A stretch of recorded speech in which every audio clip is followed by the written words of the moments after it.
Hello, everyone. Good morning, good afternoon, or good evening. Whatever time it is, wherever in this vast world you may or may not happen to be.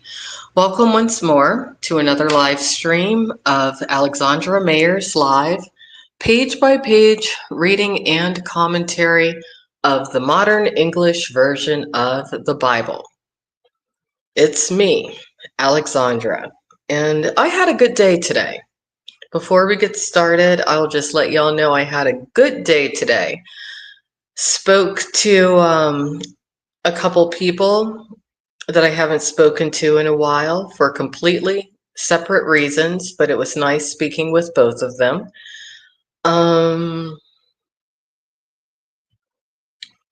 really appreciating my local cannabis dispensary, local to where I am right now.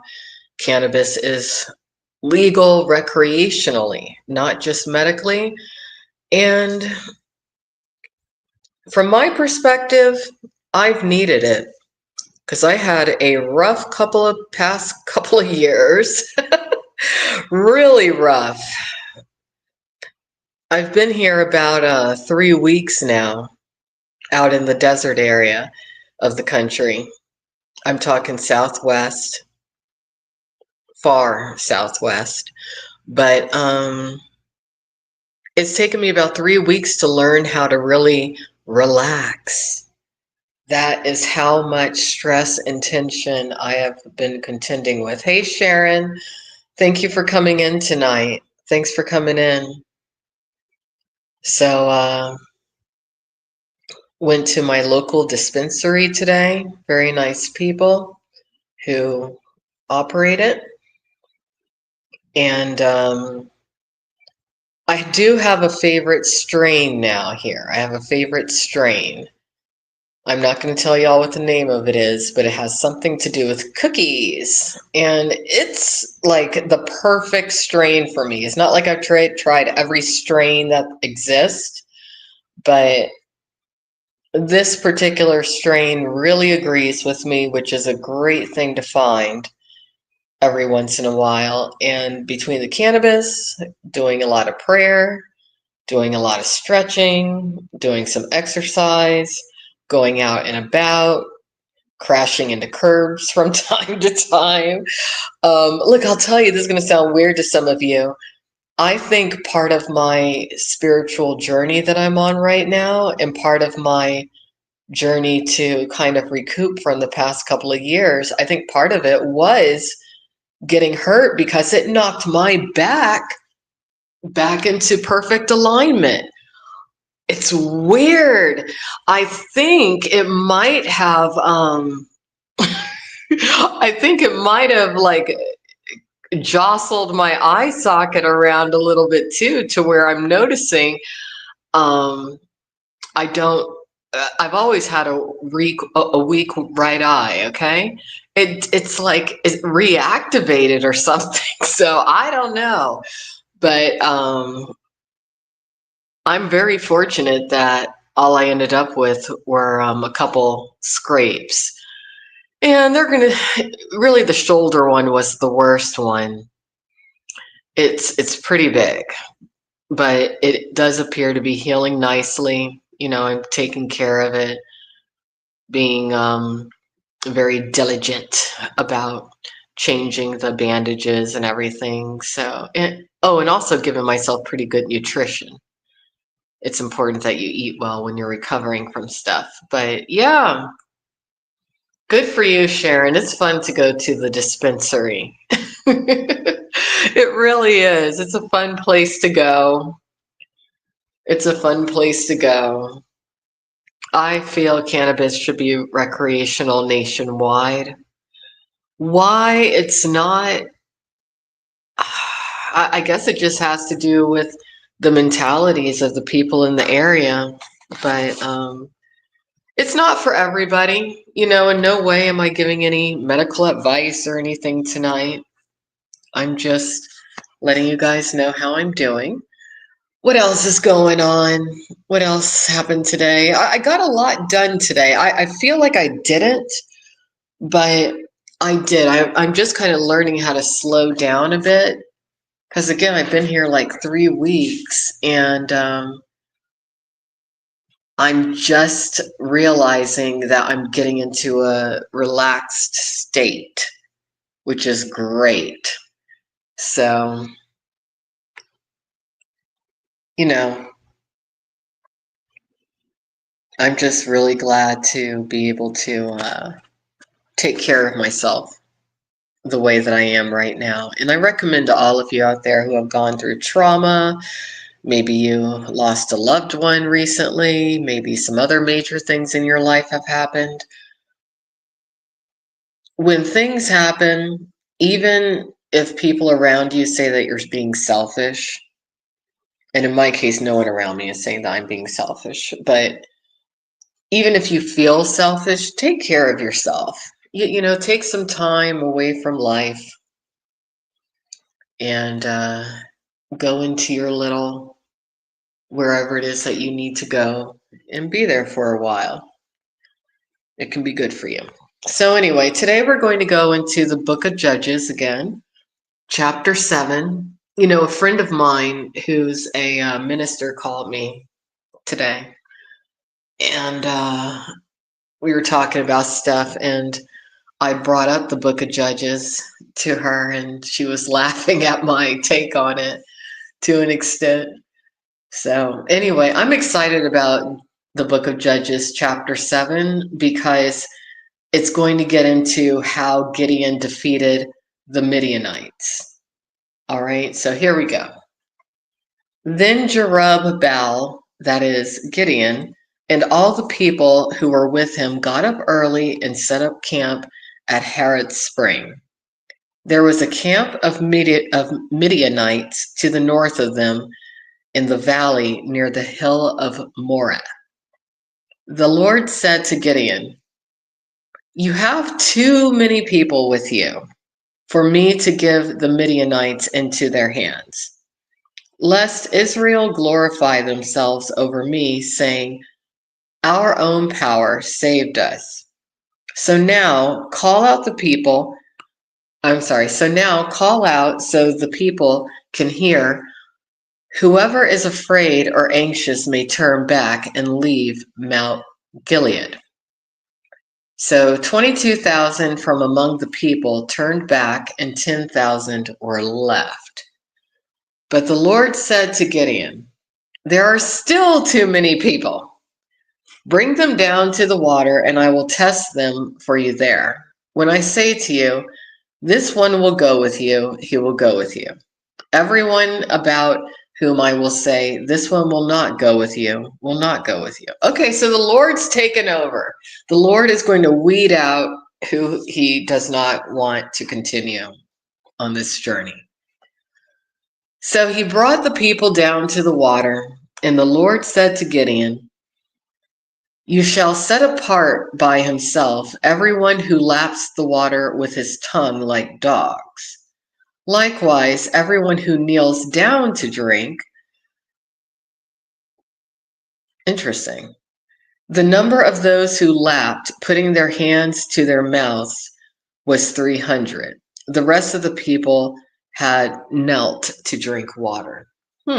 So the people are being separated by their behavior, but by, I guess, maybe their eating manners, drinking manners. That's interesting. The Lord said to Gideon, "With 300 men who lapped, I will save you and give the Midianites into your hands. All the rest of the people should go home." I like this. I really like this book of Judges. The book of Judges is great because it's about war. It's about, I really like the part about Deborah, the prophetess. But I feel like the Lord kind of is mean again in this, but also has a little bit of a strange sense of humor. All right.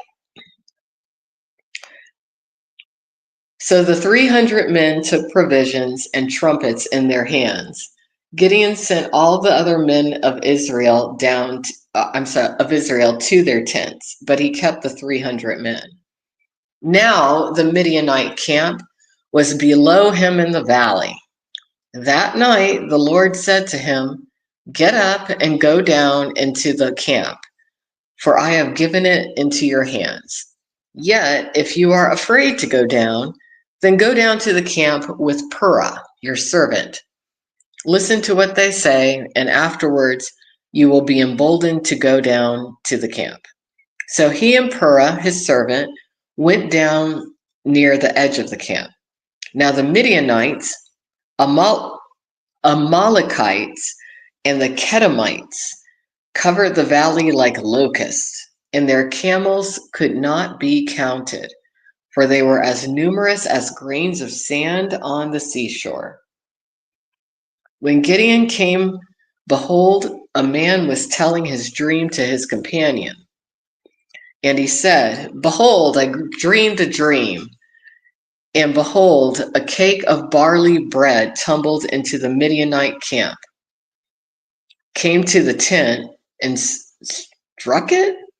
That's a weird dream. "It fell, turned upside down, and collapsed." The other man responded, "This is none other than the sword of Gideon, son of Joash the Israelite. God has given Midian and the whole camp into his hands." When Gideon heard the telling of the dream and its interpretation, he worshipped, returned to the camp of Israel, and said, "Get up, for the Lord has given the Midianite camp into your hands." He divided the 300 men into 3 combat units. He gave all of them ram's horn trumpets, empty jars, and torches within the jars.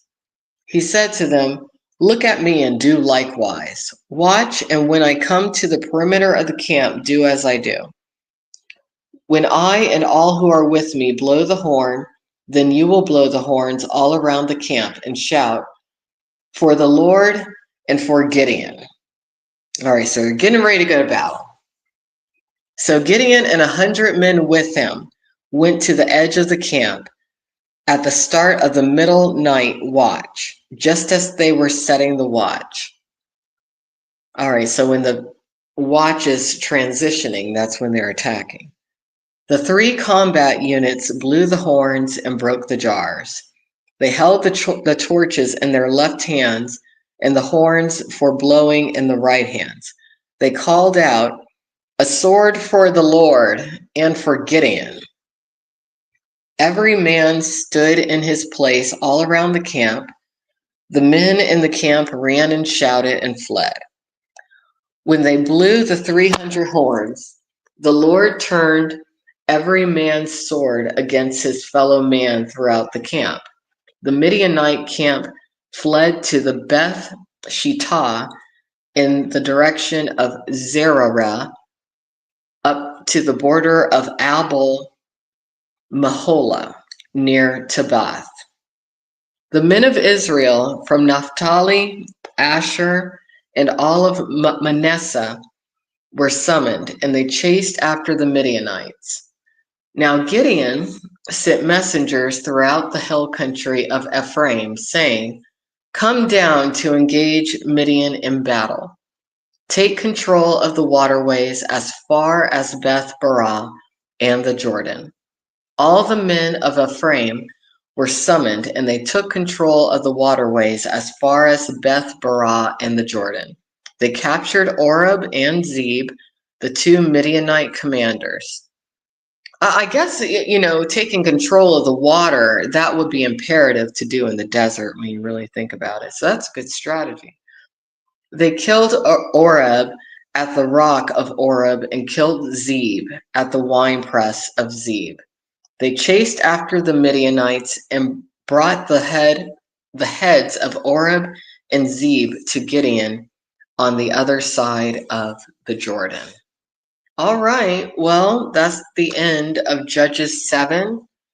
So you know how that ended. We took yesterday off, so I guess tomorrow we'll do another Bible commentary and reading, and we'll go into chapter 8. That's what we will do tomorrow. We might do 2 chapters tomorrow, maybe chapter 8 and chapter 9. I think that might be a good idea. All right, Sharon. Well, I hope you have a good night. Thanks for hanging out. Thanks for listening, keeping me company. What am I going to do now? I have a little work I need to do, actually. And I've been going to sleep kind of early. I don't know what time it is where all of you are. If you're on the East Coast, it's already pretty late. But where I am, it's not super late yet. So I am probably going to be up for a bit. Anyway, take care. I'm going to try to do a IRL News Time video live stream tomorrow, Sharon. I think so. Oh, Sharon. Well, I don't want to talk about all that on this Bible reading, though. I'll just touch base with you tomorrow, Sharon, because there are some things going on. But look at that IRL community tab, the over at IRL News Time. I don't know if you know the latest news, but I figured that would happen. All right, take care. Have a good night. Bye-bye.